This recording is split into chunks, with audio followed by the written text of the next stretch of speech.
जी नमस्कार साथियों, good morning प्यारे दोस्तों, जय हिंद, वंदे मातरम, राधे राधे। आज की जो हमारी क्लास है उसमें हम टॉपिक पढ़ रहे हैं तत्पुरुष समास। और तत्पुरुष समास के दो भेद होते हैं। तत्पुरुष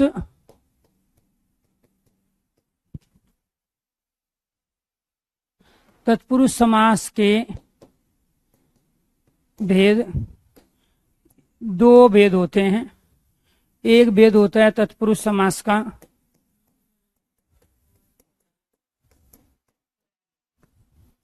समानाधिकरण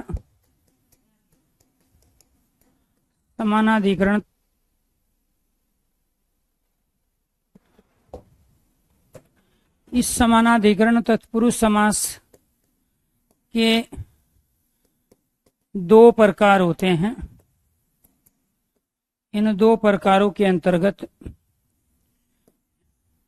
एक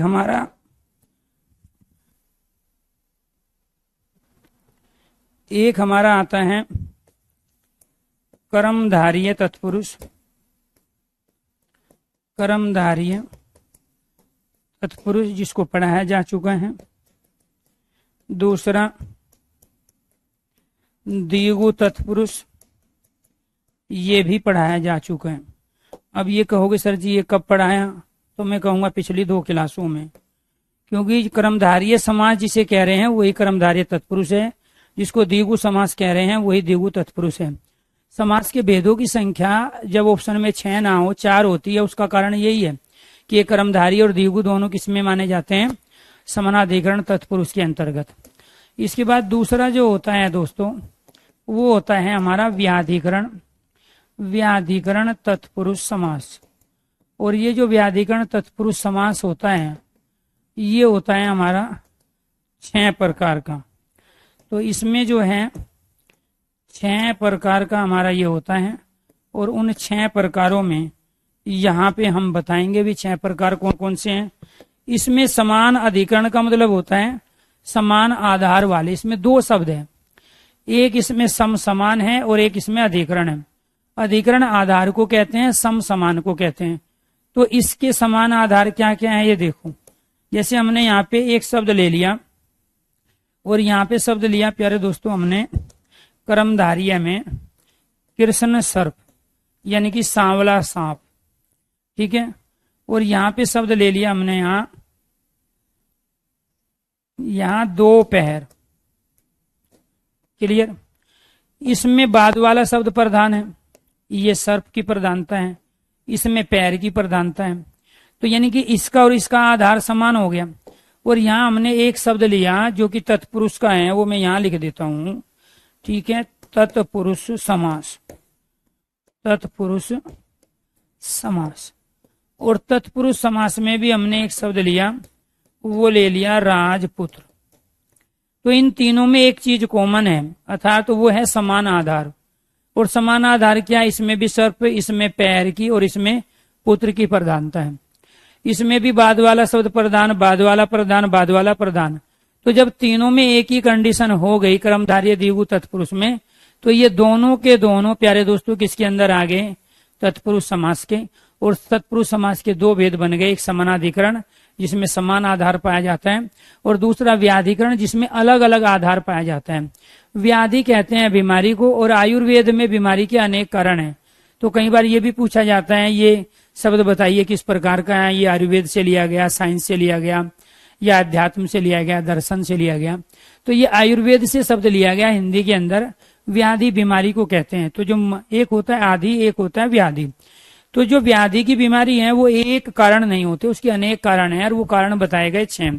तो जो व्याधिकरण तत्पुरुष समास है उसमें 6 भेद होते हैं। व्याधिकरण तत्पुरुष समास, व्याधिकरण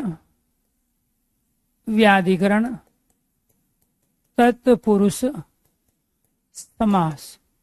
तो व्याधिकरण जो तत्पुरुष समास है वो कितने प्रकार का है, 6 प्रकार का है हमारा व्याधिकरण तत्पुरुष समास, ठीक है। तो अगर ये भेदों की संख्या आपको क्लियर हो गई है कि तत्पुरुष के दो भेद होते हैं और उनमें से एक आपका ये है और दूसरा आपका ये है, तो समनाधिकरण के फिर दो भेद हैं, व्याधिकरण के 6 भेद, इसके 2 भेद में क्रमधारीय द्विगु आता है। अगर ये चीजें क्लियर हो गई है, एक बार सारे स्टूडेंट ओके कीजिए, यस कीजिए। और उसके बाद में फिर एक अलग क्वेश्चंस की वैरायटी है, वो है व्याधिकरण तत्पुरुष समास के 6 भेद। इन 6 भेदों में दोस्तों एक तो आता है हमारा कर्म तत्पुरुष। क्या आएगा? एक आता है हमारा कर्म तत्पुरुष। क्या आएगा? कर्म तत्पुरुष। दूसरा आता है हमारा करण तत्पुरुष, कर्म तत्पुरुष। और इसके बाद में क्या है? करण तत्पुरुष। तीसरा है हमारा संप्रदान तत्पुरुष। क्या है? संप्रदान तत्पुरुष। और इसके बाद में चौथा क्या है? संप्रदान अपादान तत्पुरुष। क्या है? अपादान तत्पुरुष, अपादान तत्पुरुष। इसके बाद पांचवा जो है संबंध तत्पुरुष। क्या है? संबंध तत्पुरुष। और इसके बाद छठा जो भेद है वो है हमारा अधिकरण तत्पुरुष। कौन सा है? अधिकरण तत्पुरुष। अब आपसे ये पूछेगा निम्नलिखित में से कौन सा व्याधिकरण तत्पुरुष समास का भेद नहीं है।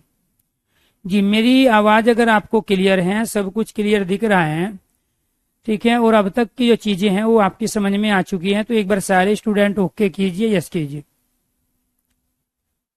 Very good.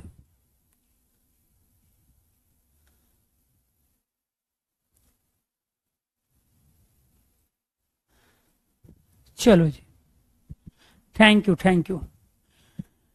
ठीक है, सबके कमेंट आ रहे हैं, आप टेंशन ना ले, बस पढ़ाई पे थोड़ा सा ध्यान रखें। ठीक, यहाँ पर आपसे प्रश्न पूछे गए 4। व्याधिकरण तत्पुरुष के कितने भेद हैं? आपने आंसर दिया 6। कौन से 6 होते हैं? कर्म, करण, संप्रदान, अपादान, संबंध और अधिकरण। ये किसके आधार पे हैं? ये कारक के आधार पे हैं। कारक कितने होते हैं? 8 प्रकार के। इसमें से एक पहला कारक हमने गायब कर दिया, कर्ता कारक, और एक लास्ट वाला कारक संबोधन कारक गायब कर दिया। बीच के बच गए 6, पहला और लास्ट वाला छोड़ दिया कारक का भेद। बाकी जो भेद बने वो तत्पुरुष के भेद कहलाए, जो कि कारक के भेद होते हैं। अब इनमें से वो देगा आपको सामासिक पद। जैसे फॉर एग्जाम्पल उसने दे दिया आपको ग्रामगत में, बताइए क्या है? ग्रामगत, ठीक है, में कौन सा जो है समास है और इसका समास विग्रह क्या है। ऐसे ही फिर वो देगा आपको यहाँ पे गुण युक्त, इसमें बताइए कौन सा समास है और इसका समास विग्रह क्या है। फिर वो देगा गुरु दक्षिणा, तो गुरु दक्षिणा में कौन सा समास है और इसका समास विग्रह क्या होगा। फिर है पाप पतित, इसके बाद में दे दिया यहाँ पे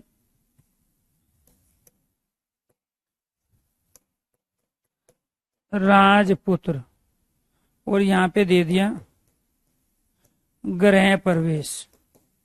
और आपसे ये पूछ रहा है कि इनका समास विग्रह और समास का नाम बताइए। तो दोस्तों आप क्या करोगे? आपको करना ये है कि इसका समास विग्रह हो गया गांव को या ग्राम को, लिख लेता हूं, गांव को गया, ठीक है। इसके बाद में यहाँ क्या हो गया? ये गुण से युक्त, गुण से युक्त, गुण युक्त। फिर है गुरु दक्षिणा, गुरु के लिए दक्षिणा, गुरु के लिए दक्षिणा, गुरु दक्षिणा। पाप पतित, पाप से पतित, पाप पतित। इसके बाद राजपुत्र, राजपुत्र क्या हो गया? राजा का पुत्र, राजपुत्र। गृह प्रवेश, घर में प्रवेश, गृह प्रवेश क्या कहलाया? यहाँ घर में प्रवेश, ये कहलाया समास विग्रह। तो वो आपको समास विग्रह दे के पूछ लेगा, ये 4 ऑप्शन दे देगा कि इनमें से बताइए कौन सा समास है, या फिर वो ये सामासिक पद देगा, 4 ऑप्शन से ये दे देगा, आपको पूछ लेगा बताइए किससे संबंधित है, या इसमें से कहेगा संप्रदान तत्पुरुष का उदाहरण बताइए कौन सा है। 4 ऑप्शन में दे देगा ग्रामगत, गुणयुक्त, गुरु दक्षिणा, पाप पतित। तो आप कहोगे गुरु दक्षिणा में कर्मधारी है, संप्रदान तत्पुरुष है। क्लियर? तो ये आपको ध्यान रखना है प्यारे दोस्तों। यहां आपको कैसे पता चला, अब इसमें क्या आया को, और को कारक चिन्ह किसमें आता है, कर्म में। कर्ता ने कर्म को करण से के द्वारा संप्रदान के लिए अपदान से अलग होना, संबंध का के की रेरारी अधिकरण में पेपर। तो इसमें ये को कारक चिन्ह आया है, वो कर्म का है, से करण का है, के लिए संप्रदान का है, से अपदान का है, का संबंध का है, और में किसका है, अधिकरण का। ठीक है, तो जी जी हाँ अशोक, कुछ आपका कमेंट निकल गया, तो रिक्वेस्ट है आपसे, आप एक बार थोड़ा सा दोबारा से आप ये कमेंट कीजिए। जी जी, मूल विधि वाले मास्टर चेंज कर दो, पढ़ाने का तरीका चेंज करवा दो। अशोक जी दोबारा से मेरी रिक्वेस्ट है आपसे। जी जी चलो जी, अशोक जी जो भी आपको दिक्कत है एक बार कमेंट को दोबारा कीजिए ताकि मैं पढ़ पाऊं। बहुत सारे बच्चे एक साथ लाइव पढ़ते हैं तो कमेंट चलते रहते हैं। ठीक है, अब इसमें आपको एक वो और देगा यहाँ पे, और वो फिर कहेगा, इसमें कहेगा वो द्वितीय तत्पुरुष। ये द्वितीय तत्पुरुष, ठीक है, क्योंकि कर्म में द्वितीय विभक्ति होती है। जी जी वेरी गुड। नहीं, कारक को पढ़ने की आवश्यकता नहीं है, कारक को बाद में देख लेंगे। यहाँ पे इसको देखो, ये क्या है आपका तृतीय तत्पुरुष, और ये क्या है आपका चतुर्थी तत्पुरुष, और इसी को क्या कहेंगे हम यहाँ पे पंचमी तत्पुरुष। क्या कहेंगे, पंचमी तत्पुरुष। और इसको क्या कहेंगे हम षष्ठी तत्पुरुष। क्या बोलेंगे, षष्ठी तत्पुरुष। और इसको क्या बोलेंगे, सप्तमी तत्पुरुष। सप्तमी तत्पुरुष। अब वो एक ही बात है। अब अधिकरण कारक में सप्तमी विभक्ति है तो अधिकरण कारक का दूसरा नाम सप्तमी तत्पुरुष है। जैसे कर्म तत्पुरुष का दूसरा नाम क्या है, द्वितीय तत्पुरुष, क्योंकि ये विभक्ति है। द्वितीय, तृतीय, चतुर्थी, पंचमी, षष्ठी, सप्तमी, ये विभक्ति है। तो यहाँ इसका एक और नाम क्या है, कर्म तत्पुरुष का द्वितीय तत्पुरुष। करण का क्या है, तृतीय तत्पुरुष, चतुर्थी तत्पुरुष, यहाँ पंचमी तत्पुरुष, षष्ठी तत्पुरुष और सप्तमी तत्पुरुष हो गया। अब वो ये तो ऑप्शन से ये देगा आपको या ऑप्शन से आपको ये देगा, बात एक ही हुई। ये तो ऑप्शन से ये देगा या ऑप्शन से आपको देगा। इसको देके इनको पूछ लेगा, इसको देके इसको पूछ लेगा, इसको देके इसको पूछ लेगा, इसको देके इसको पूछ लेगा, इसको देके इसको इसको इसको पूछ लेगा। बात एक ही है, मैंने सब कुछ लिख दिया यहाँ। चलो जी ठीक है, ठीक है, एक सेकंड।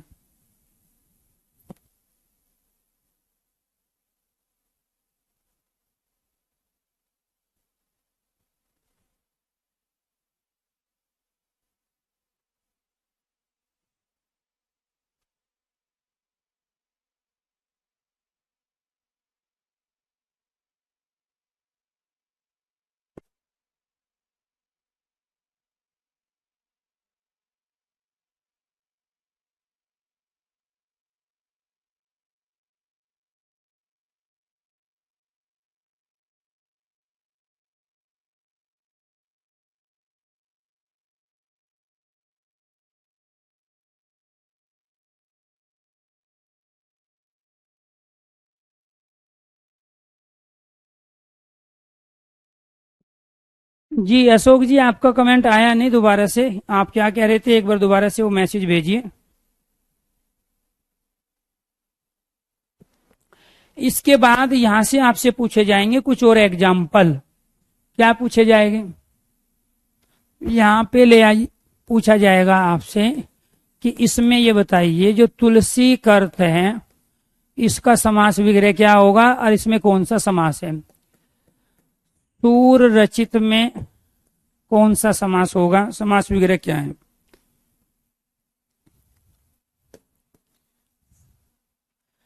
इसके बाद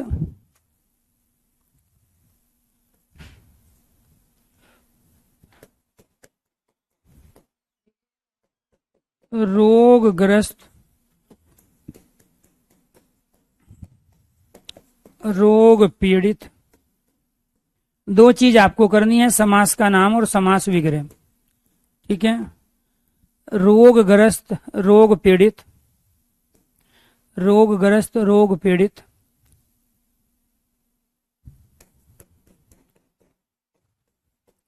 रोग मुक्त, कन्यादान,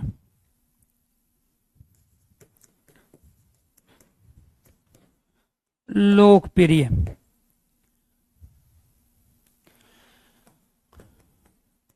वनवासी, भारतवासी, देशभक्त,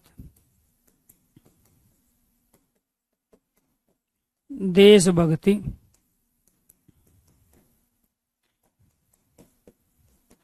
देश निकाला,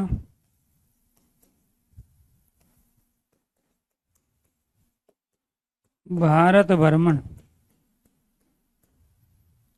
भारत भ्रमण,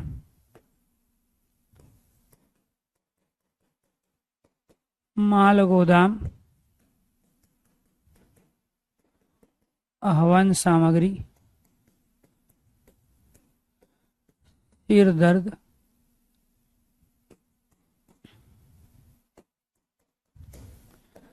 राजधर्म,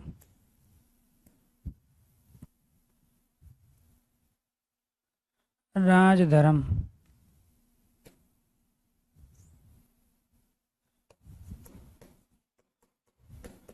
वाहन आरूढ़। चलो जी, इनमें आपको बताना है, ये आपके ऑप्शन है 6, ये 6 आपके ऑप्शन है, या फिर आप ऑप्शन अपने ये मान लो। आपको उनका समास विग्रह भी करना है और समास का नाम भी बताना है। कैसे करेंगे समास विग्रह? क्या होगा? तुलसी कर्त का मतलब क्या हो गया? तुलसी के द्वारा कर्त, तुलसी के द्वारा कर्त, कर्त का मतलब लिखा हुआ, ठीक है। तो ये क्या है? तुलसी के द्वारा कर्त, तुलसी कर्त, ठीक है जी। तुलसी के द्वारा कर्त, तुलसी कर्त। इसके बाद सूर के द्वारा रचित अर्थात लिखी गई। इसके बाद रोग से ग्रस्त, रोग से ग्रस्त, यहाँ पे क्या है? रोग से पीड़ित, रोग पीड़ित।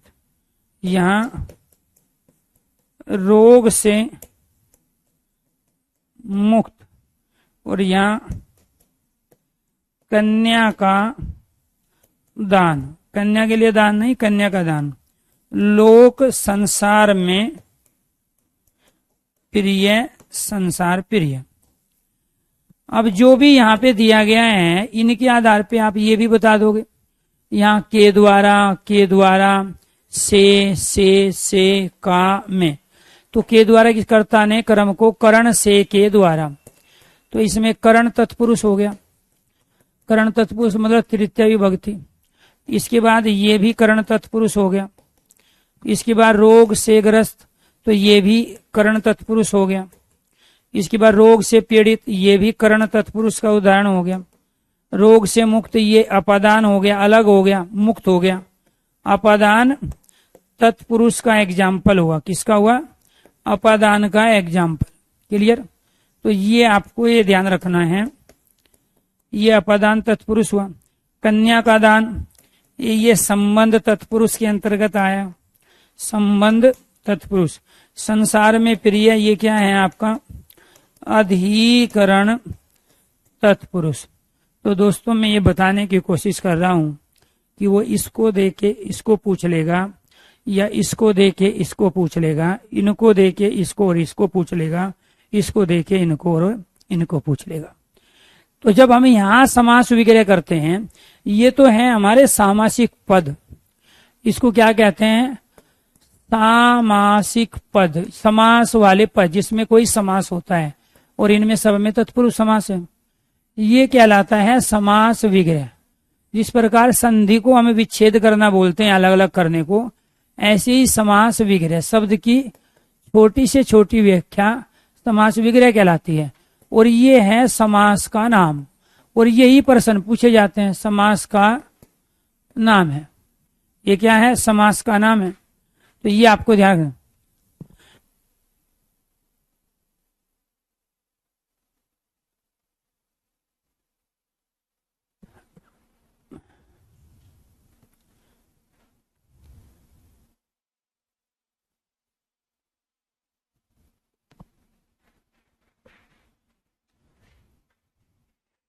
चलो जी, विनीत पूछ रहे हैं कि आप साइकोलॉजिस्ट भी हैं क्या?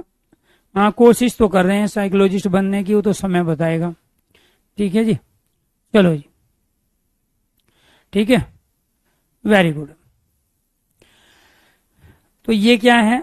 लोक मतलब संसार, तो जो संसार में प्रिय है, ठीक है, ठीक है, ये आपको ध्यान रखना है। तो संसार में प्रिय का मतलब क्या है? जितने हमारे महापुरुष हैं वो संसार में प्रिय है, प्रसिद्ध है। ठीक जी, विदुषी का मतलब विद्वान महिला।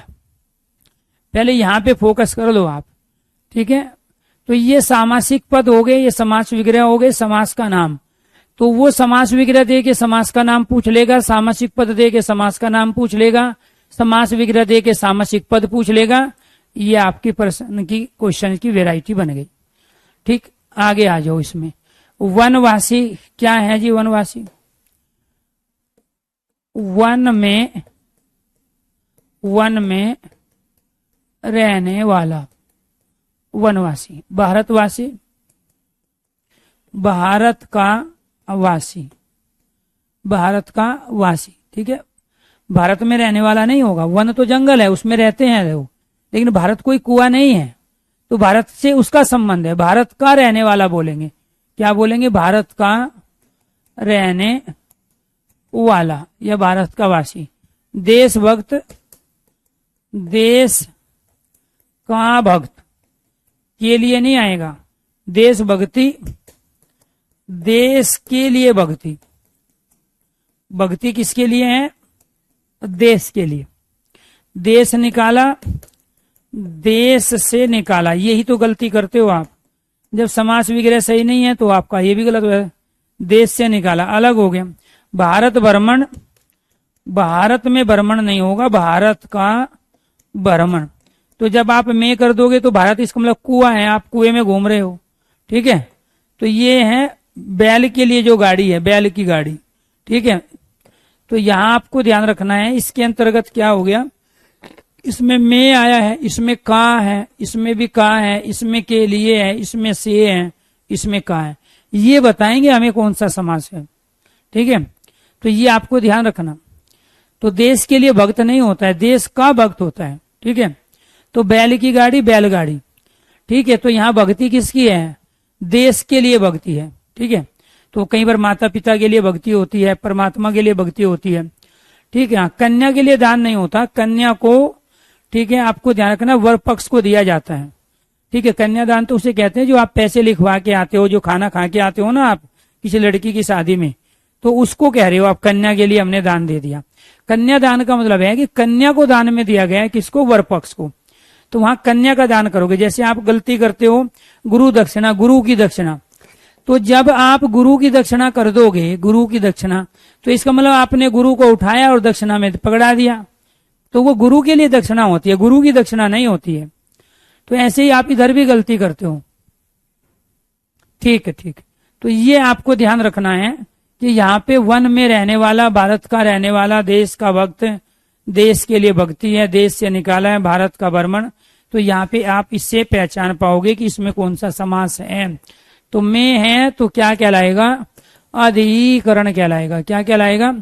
अधिकरण तत्पुरुष कहलाया। क्या कहलाया? अधिकरण। इसके बाद भारत का रहने वाला का है तो संबंध तत्पुरुष कहलाएगा। क्या? संबंध तत्पुरुष। इसमें भी का है, संबंध तत्पुरुष कहलाया। इसमें के लिए है तो ये क्या कहलाएगा? संप्रदान, संप्रदान के लिए, संप्रदान तत्पुरुष। से निकाला अलग हो गया, ये क्या कहलाएगा? अपादान, अपादान तत्पुरुष। ठीक है, भारत का भ्रमण का है तो क्या कहलाएगा? संबंध। कभी आप संबंध कारक कर दो, हम समास पढ़ रहे हैं अभी। ठीक है, संबंध तत्पुरुष।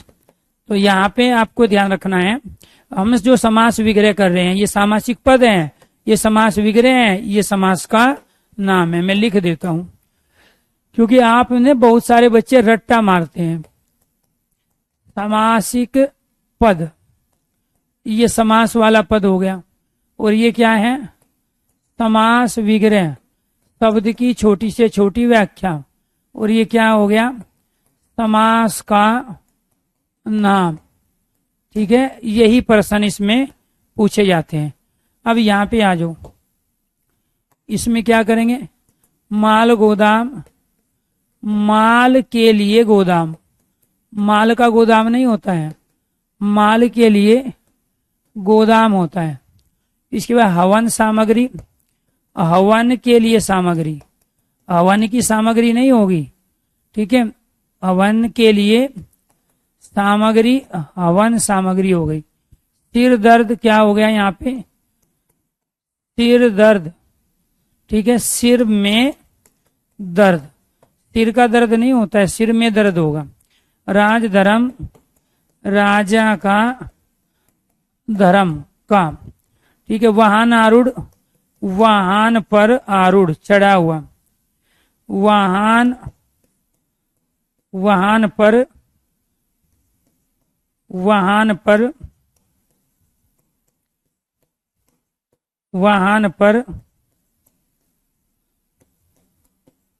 आरूढ़, वाहन आरूढ़, वाहन पर आरूढ़। क्लियर।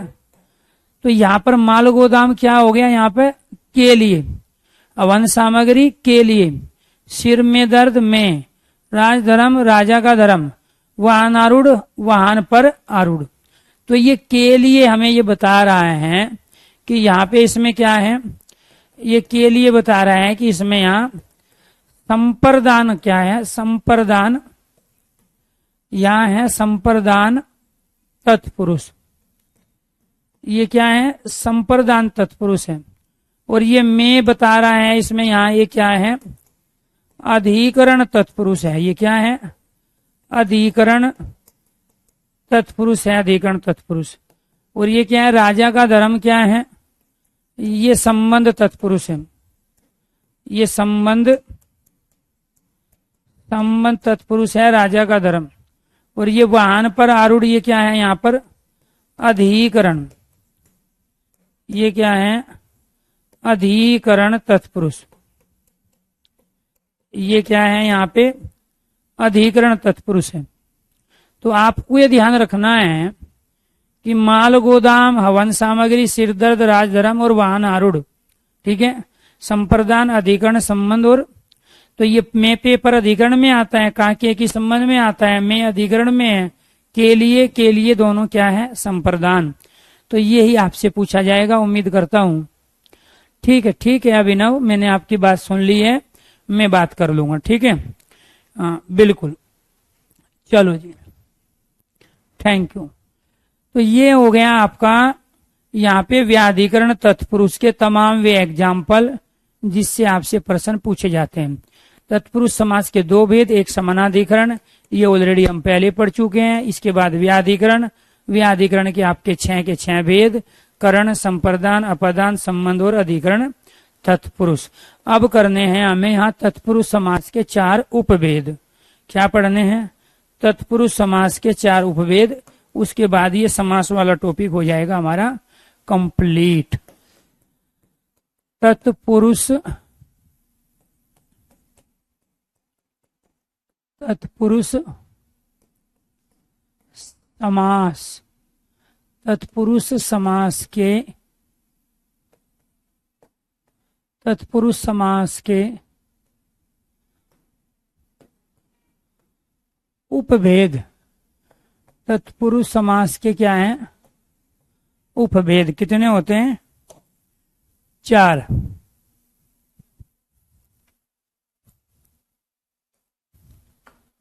चार उपभेद है तत्पुरुष समास के। एक उपभेद है नए तत्पुरुष। क्या है, नए तत्पुरुष है तत्पुरुष समास का एक उपभेद। दूसरा है हमारा प्रादि तत्पुरुष। क्या है, प्रादि, प्रादि तत्पुरुष है। तीसरा जो है उपपद तत्पुरुष समास है, उपपद तत्पुरुष समास। और चौथा जो है हमारा वो है अलोक तत्पुरुष समास। समास का सबसे डिफिकल्ट पर्सन यही है जो मैं आज की क्लास में आपको करा रहा हूं। एक तो ये व्याधिकरण वाला और एक ये तत्पुरुष के 4 उपभेद। जो वेदों का वेद होता है उसको उपभेद कहते हैं। हम और आप अपने मम्मी पापा के तो वेद हैं, और दादा दादी के क्या है, उपभेद है। तो इसीलिए जो वेदों का वेद होता है उसे उपभेद कहते हैं। तो यहाँ न तत्पुरुष समास के अंतर्गत जो एग्जाम्पल आते हैं वो कौन कौन से एग्जाम्पल है? न तत्पुरुष के अंतर्गत आएंगे अनुचित,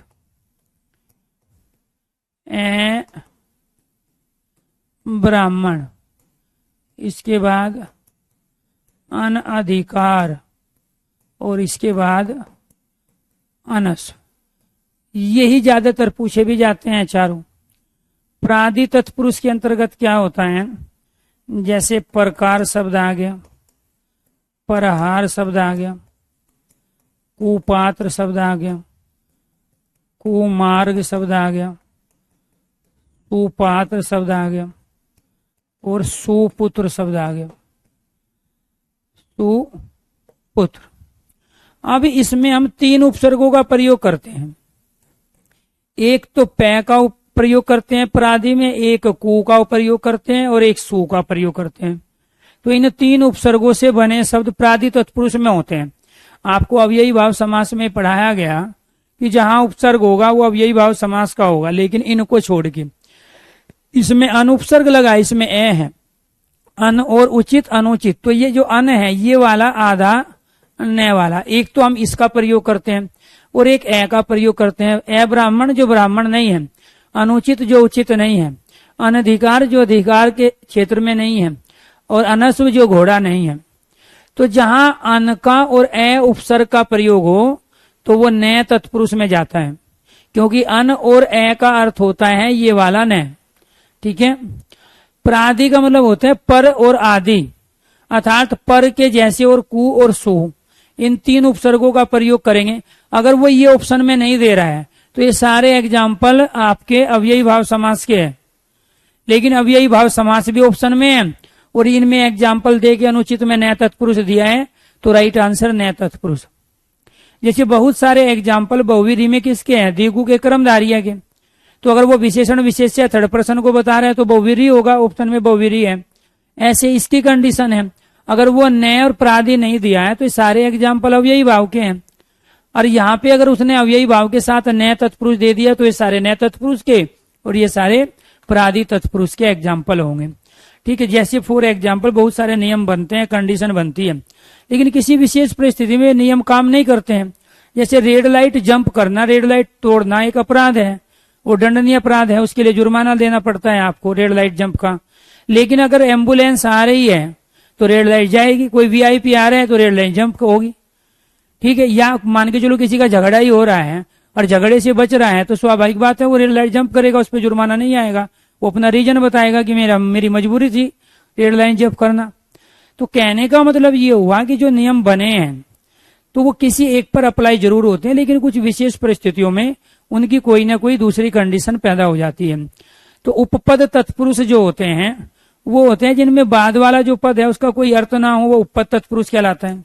जैसे यहां हमने शब्द लिया ये वाला स्वर्णकार, लोहोवार, चर्मकार और कुंभकार। अब ये सारे के सारे वही है कर्मधारय समास के उदाहरण, क्योंकि इनमें एक कार्य और दूसरा कार्य को करने वाला है। ठीक है। एक कार्य और दूसरा क्या है? कार्य को करने वाला। तो कर्मधारय, लेकिन वो ऑप्शन में कर्मधारय भी है और उपपद तत्पुरुष भी। तो जब तक ऑप्शन में उपपद तत्पुरुष है तब तक ये उपपद तत्पुरुष के अंदर ही रहेंगे। क्यों रहेंगे? उसका रीजन क्या है? उप का मतलब होता है समीप, और समीप वाले पद का जब अर्थ ना हो तो उसको कहते हैं उपपद तत्पुरुष। क्योंकि यहाँ स्वर्ण का अर्थ सोना है, लेकिन यहाँ कार, हार, कार का कोई अर्थ नहीं है। तो जब बाद वाला, जब पहले वाले पद का तो अर्थ है, पहले वाला पद आपका स्वर्ण है, लोह है, चर्म है, कुंभ है, कुंभ घड़ा है, चर्म चमड़ा है, लोह लोहा है और स्वर्ण सोना है, लेकिन बाद वाले का कोई अर्थ नहीं है। तो जब बाद वाले का कोई अर्थ ना हो तो उसको कहते हैं उपपद तत्पुरुष। जब बाद वाले शब्द का अर्थ ना हो उसे क्या कह रहे हैं, उपपद तत्पुरुष कह रहे हैं। ऐसे ही अल्लूक तत्पुरुष जिसमें विभक्ति समास विग्रह करने पर प्रकट हो जाए, जिसमें विभक्ति प्रकट हो जाए तो वो क्या कहलाता है। जैसे शब्द आ गया यहां पे युधिष्ठिर,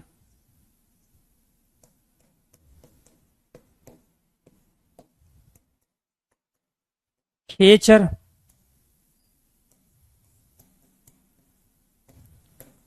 नवचर, वाचस्पति,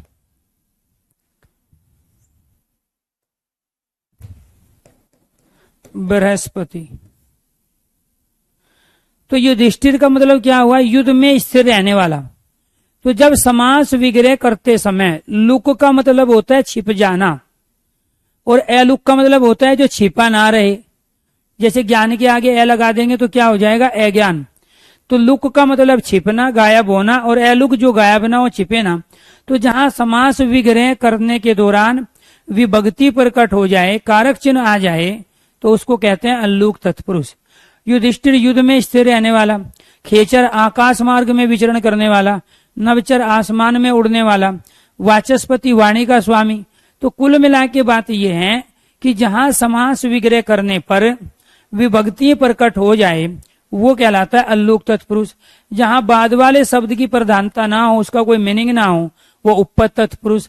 जहां पर और कु सु इन तीन उपसर्गों का प्रयोग करके कोई शब्द बनाए वो परादि तत्पुरुष, जिसका दूसरा नाम गतिक तत्पुरुष भी होता है।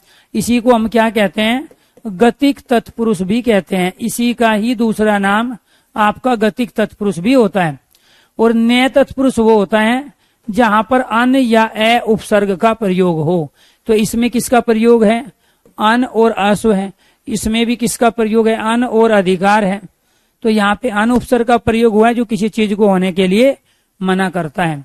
तो ये क्या है दोस्तों, आपके ये हैं आपके तत्पुरुष समास के 4 उपभेद। क्लियर। अब इसके बाद इनकी डेफिनेशन और लिख देते हैं। डेफिनेशन पूछी तो जाएगी, नहीं पूछे तो ये एग्जाम्पल जाते हैं। जब भी यहाँ तत्पुरुष के उपभेद पूछे हैं तो ये जो सामने आपके एग्जाम्पल लिखे हैं इन्हीं को पूछा है, इनके अलावा नहीं है। बस आपको इतना ध्यान रखना है।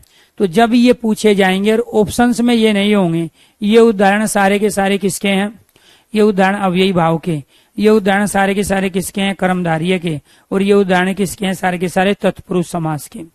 और जब तत्पुरुष समास भी दिया हो, कर्मधारय भी दिया हो, ठीक, अव्ययी भाव भी दिया हो, ठीक है, और ऑप्शंस में इनमें से कोई दे तो फिर आपको ये मानना पड़ेगा, क्योंकि वो अब तत्पुरुष के 4 उपभेदों की बात आपसे पूछना चाहता है। ठीक है।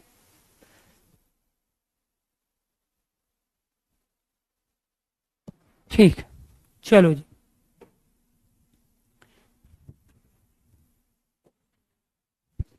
यहां पे देखिए पहला क्या है हमारा, न तत्पुरुष समास।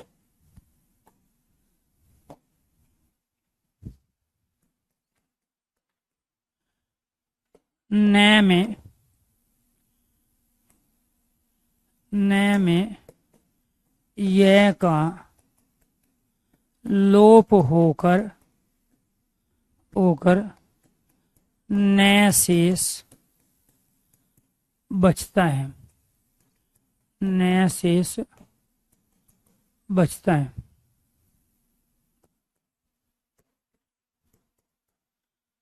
न के लिए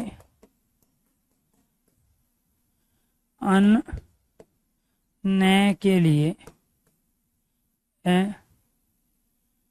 न के लिए अन उपसर्ग का, के लिए अन उपसर्ग का प्रयोग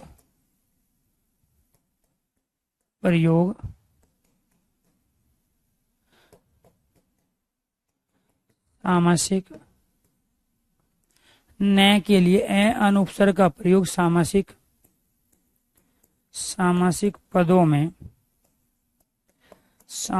पदों में किया जाता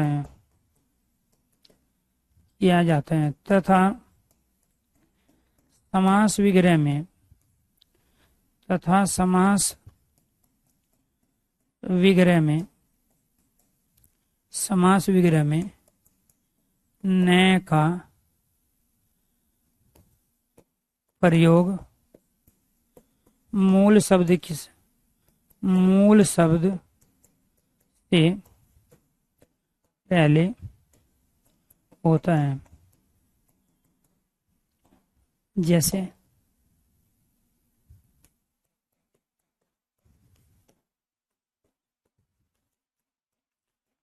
ए ब्राह्मण, न ब्राह्मण, जो ब्राह्मण नहीं है। क्लियर। ऐसे ही अनुचित, न उचित, जो उचित नहीं है।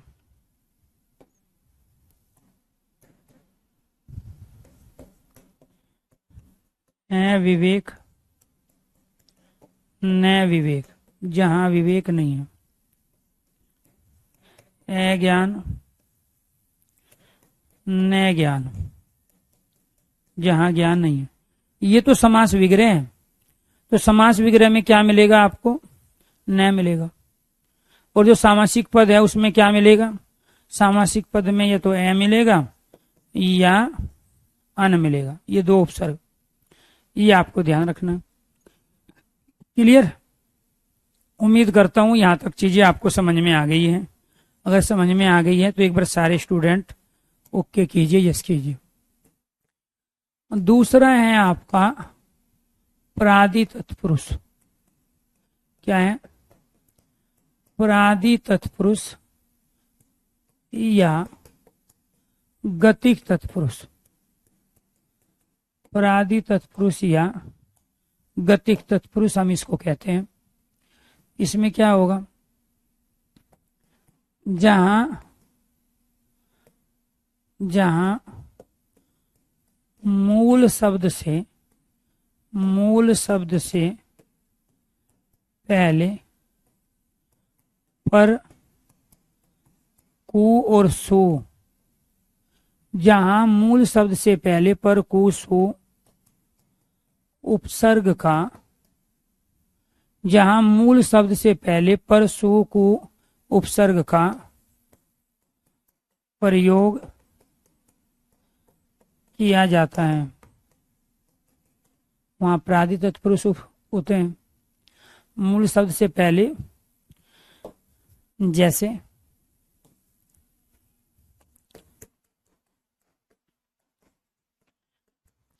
प्रवेश,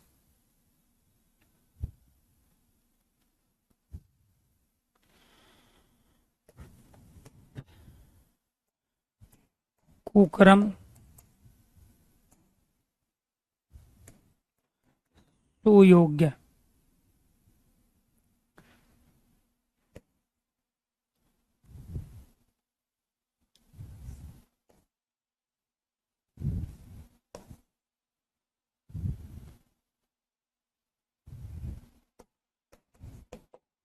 प्रवेश,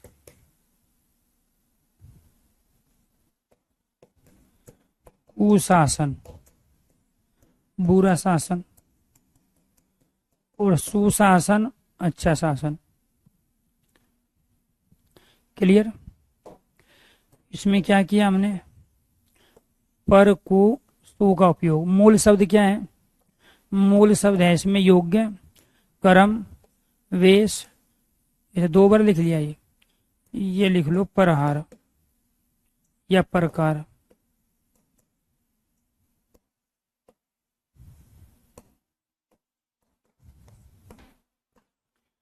इसमें को, इसमें सु, शासन मूल शब्द। इसके बाद तीसरा उपपद तत्पुरुष। उपपद तत्पुरुष समास कहाँ होगा?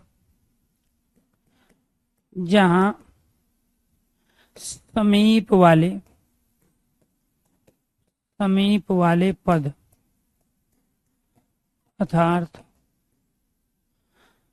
अर्थात बाद वाले पद का, जहाँ समीप वाले पद अर्थात बाद वाले पद का अर्थ ना हो। जैसे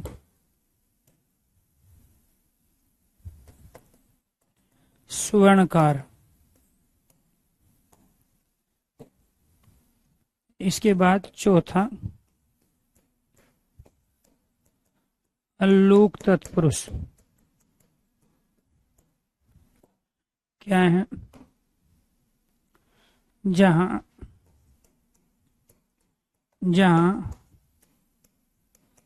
समास विग्रह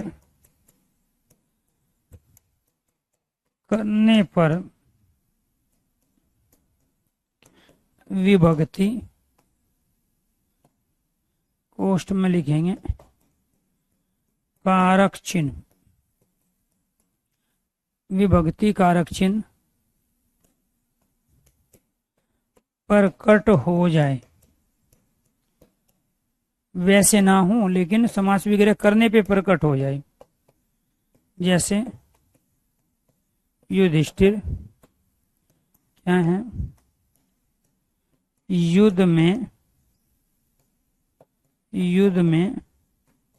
स्थिर रहने वाला। अब जैसे ये हमने प्रयोग किया है ना ये वाला में, इससे हमें पता चल गया कि इसमें विभक्ति आ गई। तो युधिष्ठिर है युद्ध में स्थिर रहने वाला। मैं का प्रयोग सप्त में विभक्ति में होता है, अधिकरण कारक में मैं पेपर। तो ये क्या थे आपके समास, जो कि टॉपिक हो गया कंप्लीट। और आज के लिए इतना ही। नेक्स्ट क्लास में आपको एक अलग टॉपिक कराएंगे। जब भी पूछा गया तो इन्हीं में से पूछा गया, जो ये एग्जाम्पल आपके सामने लिखे हुए हैं, ये आपको ध्यान रखना है। ठीक है जी, जब भी पूछा गया यही पूछा गया है आपसे। तो आज के लिए इतना ही। सभी दोस्तों को नमस्कार, धन्यवाद। यूट्यूब की क्लास आपकी मर्जी है, आप लेना चाहो तो ले सकते हैं 9:30 बजे। हिंदी भाई अरुण सर यूट्यूब